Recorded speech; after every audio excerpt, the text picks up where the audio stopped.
with all the Banquet champions now being revealed to us, and also seeing Punisher's buff and X23's buff, I'm going to be ranking all the Banquet champions, but not in the way you probably think, because I'm going to be ranking them on how excited I am for them. Because if I did it with just like how like meta relevant or what the best of the best champions are, that's boring. So yeah, so we'll start off with the very bottom, obviously. The champion that I am least excited for, just because I've not really seen a lot of her. I know, obviously Andrew the Rough chose her for his reward for where he placed in the Battle Realm Brawl at Summoners Fest, and he chose Jane Foster as a 7-star rank 4 champion to be added to his account.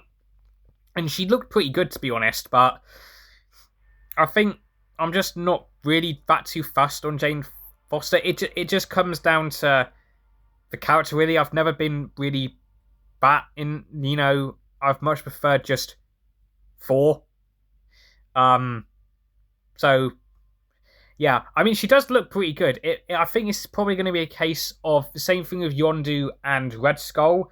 The fact that when the buff comes out like a month or two before I come out as a 7-star, and then she probably will. I think she'll get more use when she's available as a 7-star. Is what I'm trying to say. So yeah, Bass Jane Foster 4. She does look pretty good. And simple to play. I think it's going to be a case like if you really like her, you want to get her. Now moving on to number 8. I think it's probably a bit controversial because I'm not really the biggest fan of this champion. That is purely just down to a skill issue, and that's Absman. I completely recognise Absman is a great champion because he is. He's got great physical and energy resistance with his 2 forms. Buff. He reduces the duration of buffs. I think it's primarily unblockable, indestructible, and I think there's something else as well. But I definitely those 2. But yeah, I've never really been the biggest fan of Absman. I again recognise that he's a great champion.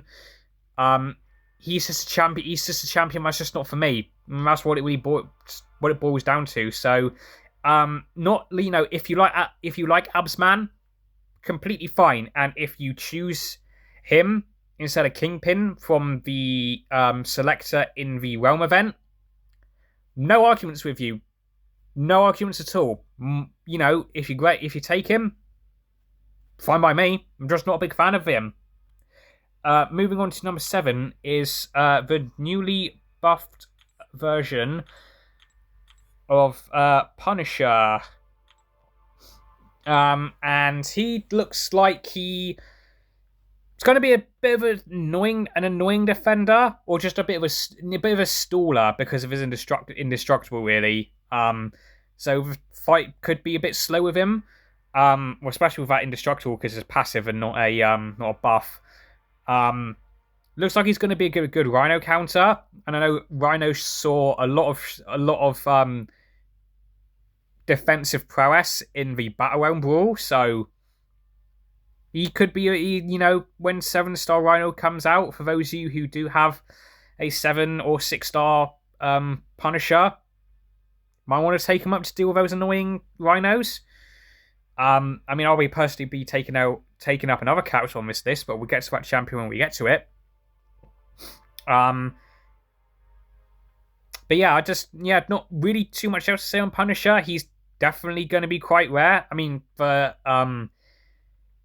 top 3 in Banquet event are going to be getting him as a rank 5, not a rank 5, a rank 6 7-star. Sorry, he's going to be the top 3 in Banquet are going to be getting him as a rank 6 7-star. So I'm sure that might be an incentive for some whales, because I think Caban Crash said in that post that he did that's going to be like an exclusive thing to them for a year and a bit, more than likely. A 6 star rank a 6 star, no, a rank 6 7 star. There we are. I will get it right eventually. Um, yeah, I imagine like the 6 star version will be available like in like the solo event or the realm event, because this guy's a 6 star is quite rare because you can only get him in the arena crystals, which are the most expensive ones. Is it a Throne Baker arena crystal? Anyway, going off topic, Punisher, he looks pretty good. I just like the idea of throwing the specials into the opponent's block, which is, again, funny enough, is another champion on this list that likes to do that. But moving on to number 6, we need to stay in the skill class, because the champion coming at number 6 for me, I'm most excited for, is Kingpin. And when Kingpin in his heyday, I really, really enjoyed him. He was a lot of fun. And yeah, he's definitely the one I'm going to be picking if I get to that selector in the realm event, which I think according to the live stream I will, because I think it's going to be 15,600 units. So, well, I mean, I got the units right there in the top right corner, so I could be spending all of those on the gifting event. We'll see. Anyway, back to Kingpin. He's going to be a good two-way champion, I feel, still, because he was back in his heyday. Yeah, he's just going to be one of those champions that kind of hits very hard, and you place him on defense, the opponent's going to need a decent counter for him. Yeah, not much else to say on Kingpin, really. He's just going to be one of those solid champions, really, I think. What we got next? Now, I've been playing around with this gal's buff when the patch came, well, the update came out. And X23, I like what they did with her buff. I really, really do. I like that if the opponent is bleed immune, it becomes Rupture. Where is it in there? So if a non-tech opponent is immune to bleeds, she inflicts ruptures, which is nice. But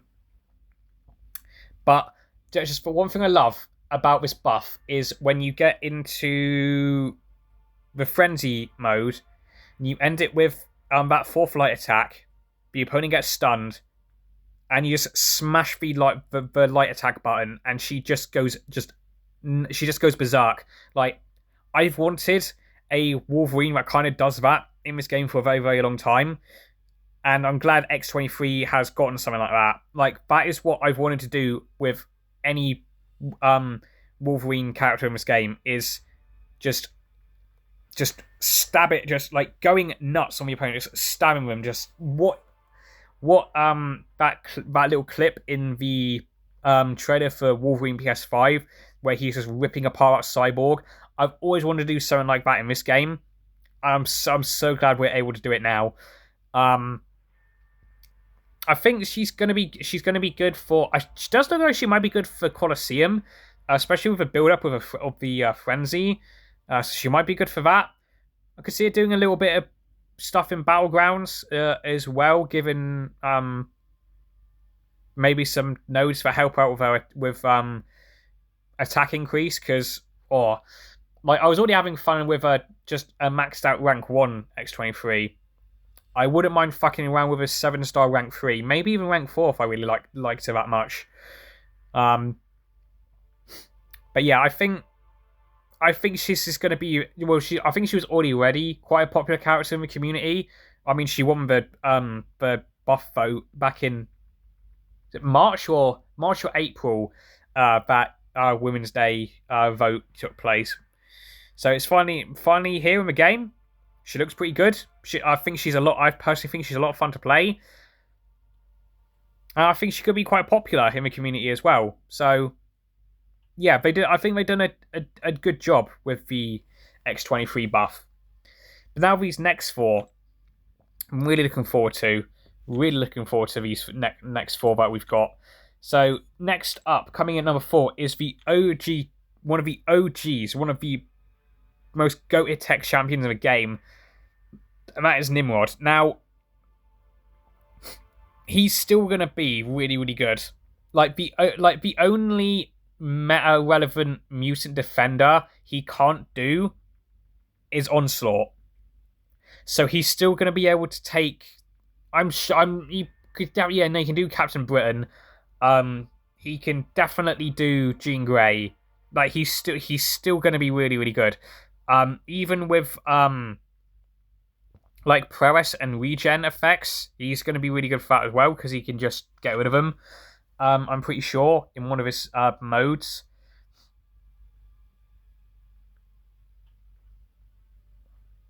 Yeah, invalidates a prowess or a regen. They deal short. Yeah, I thought I remembered him in doing that, but yeah, he's gonna be a good defender as well. Like he is very, very tanky, because armor breaks don't actually like reduce his armor rating. I'm pretty sure that's how it works. Yeah, incoming armor breaks cannot remove Nimrod's armor works and suffer 100% reduced potency. So yeah, he's going to be really, really good still. Not to mention like the cowardice and the power drain as a defender as well, which can trip you up. I just wish. The only thing I would change about Nimrod is when he's fighting a mutant, the shocks become plasma. That's the only thing I would change about Nimrod. But would that be a bit too game breaking for Nimrod? Maybe, but I'm not a game balancer or a game developer, obviously. So, yeah, Nimrod. I do think he's gonna shoot back up there as one of the best techs in the game, and rightfully so. Next up, number 3 is Scorpion, and I think he's going to be up there with Human Torch and Spider-Woman as one of the best 7-star science champs in the game. Because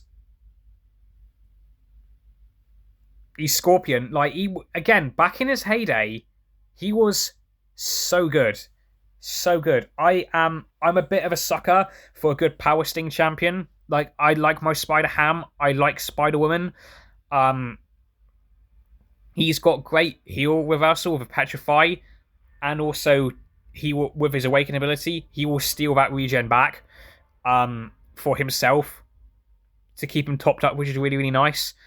I know the one thing is they're changing the way his Scorpion sense works, because you can deactivate it by it is just getting hitting him 20 times, where it used to be you had to get 20 hits on your combo meter, and if you lost your combo, he would regain the 20 charges. But that's going away now, so he's going to be more.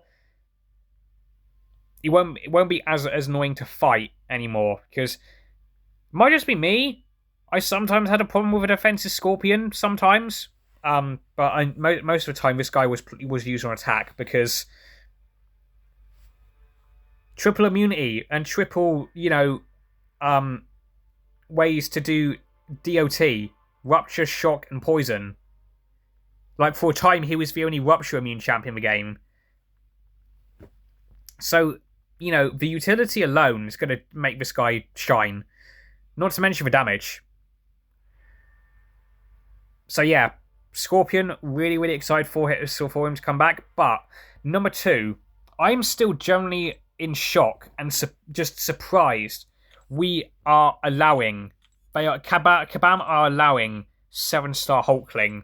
Like, when they said he was going to be green, I thought, is it going to be Annihilus? It's going to be a Annihilus, because originally I thought the Cosmic champ was going to be a buff until obviously X23 got revealed.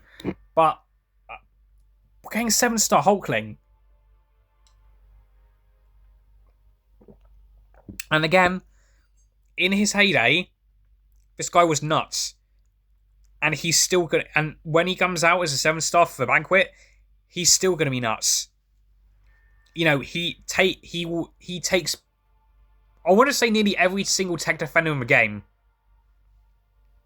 Like, it is wild. He was, and he probably will be when he comes out as a 7-star. He will be the best 2-way champion because he back in his day he was that as well. You could place him on defense, and if the opponent didn't have a great counter, they were gonna have a tough time.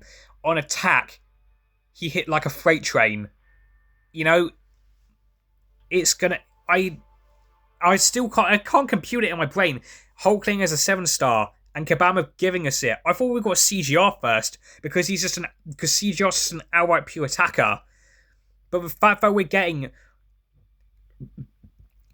one of the best 2-way champions in the game as a 7-star. I thought like if they were going to do like a Heart of Fire 2.0, I thought it was going to be Hulkling. Hulkling would definitely be a map, but no. The Banquet. But anyway, that's enough glazing Hulkling, because we all know how good Hulkling is. For those of you who have him. Let me talk to you about the champion I'm most excited for, and how good she is and is going to be. A Valkyrie. Valkyrie is my most excited champion to get in the Banquet event, because she is my favourite champion in this game. If you've watched my channel for a while, you will know this. She is one of my favourite champions in the game. The fact that she deals most of her damage just through hitting with block means that she can just ignore certain nodes. Prime example, Hazard Shift. She would, like, when I took her into Alliance War all the time, I would just deal with Hazard Shift lanes for my Alliance because I was comfortable taking it with Valkyrie. You know, like, I've got, you know, if I don't get her duped in this event, I'm hoping I get her. I really fucking hope I get her. Because I've got a Skull Awakening gem. I am trying to get all the 6 stones, generic and skill, as 6 stones as I can, because that Awakened ability on Valk makes her far easier to play, and you don't have to ramp her up that much. I mean, you still do, but the utility comes earlier, because with her Awakened ability, with 1 Pierce buff at max, this is max Sig, all you need is 1 Pierce buff, she just ignores Unstoppable. And with the Bulwark, she becomes stun immune. Like, I cannot wait to have her back in my Alliance War team. I cannot wait to have her back in my Battlegrounds deck. I just can't wait to use her in general way more.